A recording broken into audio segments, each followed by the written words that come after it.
Before we jump into this next adventure, I just wanted to remind you that we are collecting money for our kids NGO based in Ghana, Buzua, where we are having several projects. Currently, we built a youth center there. If you have the money, then donate.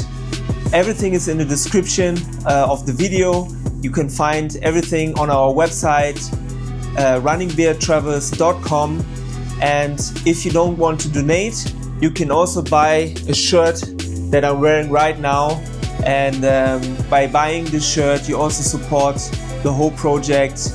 Thank you very much. And now let us hop into the video. Enjoy. Yeah, welcome to this new video. If you're not familiar with this channel, I'm David and I'm focused on bikepacking, traveling and cycling. So please, if you're interested in these things, like and subscribe.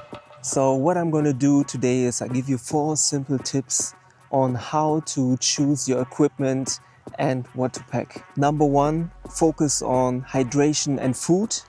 Number 2, recovery and sleep. Number 3, emergency. And number 4, luxury items. Let us first start with hydration and food. Based on my experience, this point is really important, because if you're not eating well, if you don't have water, then you're going to have a tough time. Sometimes we are not able to plan our trips properly, so we have to be ready for whatever's coming. At any given time, I at least carry around 2 liters to 3 liters in my water bottles. And on top of that, I will always carry a water filter. Why would I carry a water filter? Because sometimes you run out of water, maybe there's a lake and you don't want to drink out of the lake directly. So a water filter is a must-have. This is my water bottle, aka my water filter. On the first take, it looks like a normal bottle, but if you open it, you have this filter that will take out bacteria and everything that you don't want in your water in your body. So this is a must-have for myself. This is a water filter by Katadyn, but there are a lot of other brands who do these sort of filters. So just figure out which one is the right one for you. I really like this one because it works pretty well and it's very light. Then another must-have I always carry on my journeys is a water bladder, something like that or similar. This one can take up to 6 liters. It's by C2 Summit. What I like about this one, you can easily open and close it, and you can also use it as a shower, just in case you're not able to wash yourself. Sometimes I only fill it up to the half, or sometimes only 2 liters. Or when I set up my camp, I fill it up completely so that I don't run out of water. So for hydration, on top of that, I always carry some electrolytes, especially in the summer and on trips like when I went to Africa, to Ghana. Electrolytes are very important and a must-have for myself that I always carry. So now let me open my little food supply bag. Obviously, a good pan or something similar is a must-have on my journeys, so that I can cook my meals and prepare some food for myself, or cook some water for coffee. And on top of that, sometimes if it's really necessary, you can also cook water in order to drink it. But there will just be a plan C in my case. Obviously, a cup. Then I use this small Campingaz cooker. I mean, some people go with petrol, some people go with gas. I prefer this one. This one served me well for a couple of years already. I'm planning to get a smaller one, but for now I will just carry this one. Then I always carry a knife. Knife is also very important and a must-have for myself. You always need a knife. Buy yourself a knife. My spoon and fork. I don't want to eat with my dirty hands. Yeah, and then I always carry some coffee. Today I already killed my porridge. And this is some milk powder, a coffee filter, which goes under luxury, but for myself it's not a luxury, it's a must-have. Another tip I can give you is to always carry some snacks. As I mentioned before, always try to have at least something on the way that you can always snack, because sometimes when you're on a long bike travel you forget to eat. By the time you are at a camping site or you find a restaurant, you're going to be way too hungry and you cannot get all the calories and carbohydrates in one meal. So always try and split your meals over the time of your trip. So the next very important point is sleep and recovery. I made the mistake to try and save money by not buying a proper air mattress, and that one I paid badly. When I went on my trip to Ghana, my cheap air mattress had a leak and I wasn't able to fix it. That meant that during the night I was at one point sleeping on the ground, and if you do that and the next morning you have to cycle another 100 kilometers, I'm telling you, it's a pain in the ass. What I did when I came back, I invested in a good mattress.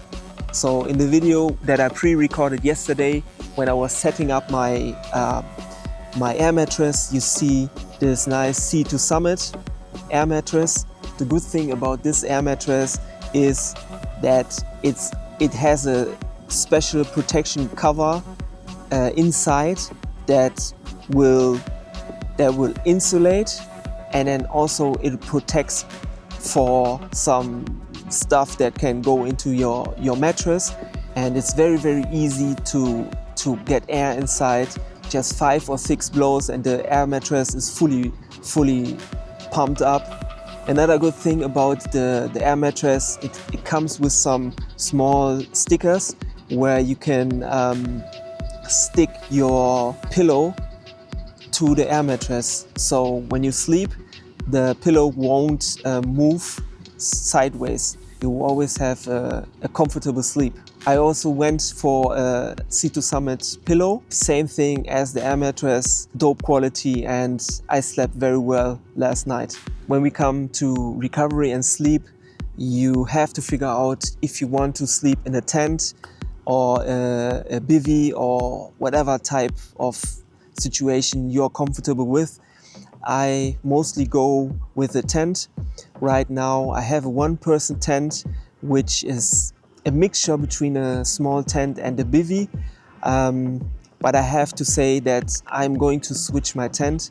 I bought this tent last year when I tried out bikepacking and sleeping outside for the first time, and now I think I'll move on to a new tent.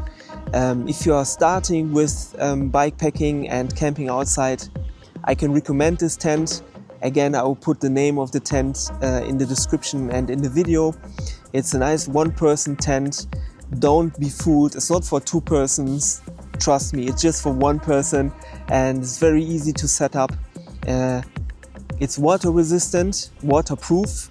I tried it in Ghana when it was pouring, so I can really recommend this tent. It's a good tent. If you don't want a tent, a starter beginner tent that don't weigh too much and doesn't take too much of space, but if you move on, and especially if you go into regions that are colder, and if you go on multi-week trips where you really rely on a tent, I would also invest in a more sturdy tent and also a lighter tent.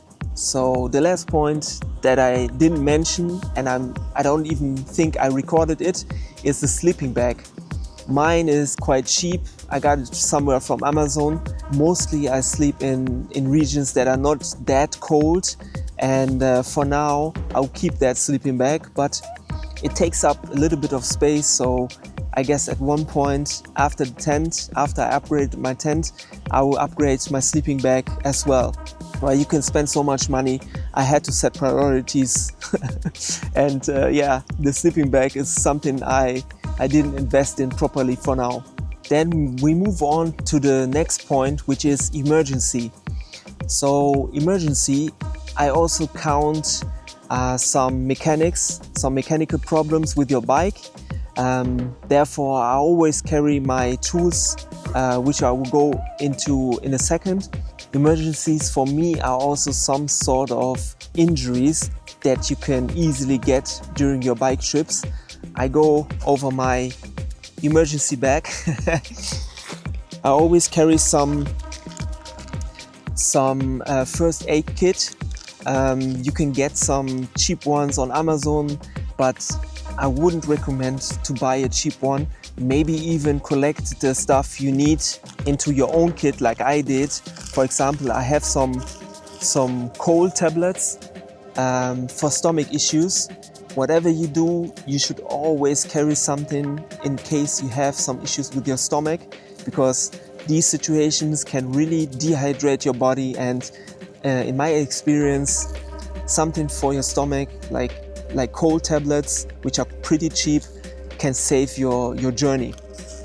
And then also, of course, some bandages and some plasters, some stuff for disinfection. I always carry some tape. This is some Leuco tape, which I could also use on my bike because it's quite sturdy. But Leuco tape is a must-have, in my opinion, in order to fix some sort of injuries, even if you have a sprained ankle or something like that. Leuco tape can fix that. When I go on really long bike trips, I also carry some sort of painkiller and aspirin, just in case that I'm really feeling bad. It can save your day and also help to recover faster.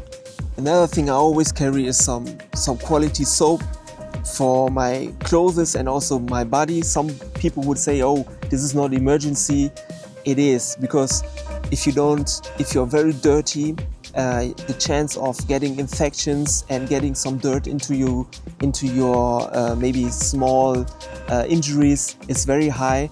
So you always should try and keep your clothes clean and also yourself clean. And then very important, mosquito spray. Always carry some mosquito spray. You don't know when you're going to need it. Hey, I forgot something for recovery and sleep. A sleeping mask that I always carry, and then on top of that I always carry my earplugs. I think I forgot them in my tent. The next item I would highly recommend to get, just in case, is an emergency blanket that will keep you warm. Sometimes there are situations where the weather changes drastically. For example, if it rains very hard and you're on the bike and all of a sudden you get so wet that you are really getting cold, and you don't have enough clothes with you to get warm fast, get yourself an emergency blanket. This one can also really save your journey. If you get too cold, then there's a lot of problems that can come with that. So invest these 10 euros into something like that. Another item I count under emergency is a GPS computer, like a bike computer.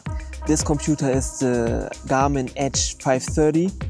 And why do I count this computer under emergency? Because if you're getting lost, this computer can help you to get back en route. Imagine when the batteries of your phone are dead or you don't have internet connection, this one will always work and help you to get your map. This one is a must-have for myself, and I count this under emergency. There are some cheaper ones. You don't have to spend that much money on a bike computer, but just to have something in case your phone runs out of battery, this one can really help you. Yeah, I already mentioned before that under emergency items, I count my tools and some spare items on my bike. Depending on the size of my journey and the length, it also defines what kind of tools I carry and spare items I carry. But this is my little tool bag and spare part bag that I always carry. and I will quickly go through it. I always carry some gloves. Gloves are very important to me. Keep your hands clean. I carry some oil, chain oil, and this is my bag to repair my tires. So in this bag I always carry some glue, and then of course some tire levers. I think they are here, tire levers. And then I have some Parktool patches. These ones you can just patch, you don't need glue. They are some sort of emergency patches, so yeah, these ones I always carry. And then of course the normal patches. Then the tools I carry are some tools by Topeak, for example this one. The cool thing is everything that you need, every screw that you have on your bike, you have a tool on it, and you can also even remove a chain with it. It's a must-have for myself in case I have some sort of trouble on my bike. I always carry this one with me, even every day when I'm traveling on my bike through the city. And then another tool I have also from Topeak is a small wrench with everything I need. With this one you can adjust the Newton meter on the screws. Yeah, I'm not a native speaker, so I forgot the name of this thing, of this tool. These are my go-to tools that I carry every day and on every journey. Then on top of that, I carry a spare chain lock just in case something breaks and I need to fix something with my chain. And when I go on longer journeys, I have some spare spokes. On longer journeys, I also carry a spare tube. Now the last point, luxury items. You see me sitting on my camping chair. That, for example, is one of my luxury items. I also have a smaller type of stool. There's nothing more relaxing to me to set up your camp and then sit on a chair or on a stool if you were on your bike the whole day. So something like that, a chair or a stool, I always carry. Then another luxury item that I didn't bring is my coffee cooker, like a French press. This time I didn't bring it because I showed you this small coffee filter that I brought this time. But normally I always carry my French press. It's a must. Then also my watch. This watch is also has a GPS and can track my route. I don't need it 100%, but it's something that I carry. Also, it has a compass, so just in case I can easily check my direction or where I am heading to. I always keep track of the direction I go beforehand, so that I know that okay, this town is in the east, and then after that I have to go to the west. So I always make some small orientation points for myself that I write down just in case something happens, so that I know where I'm heading, which direction I'm heading. Well, that's it for now. I hope you enjoyed the video, and I hope I could give you some useful tips with these 4 steps. And don't forget to like and subscribe the video. It will really help the channel immensely to grow, because I'm still a small channel and you know, the hustle is real. Okay, thanks for watching and see you in the next video. Bye bye.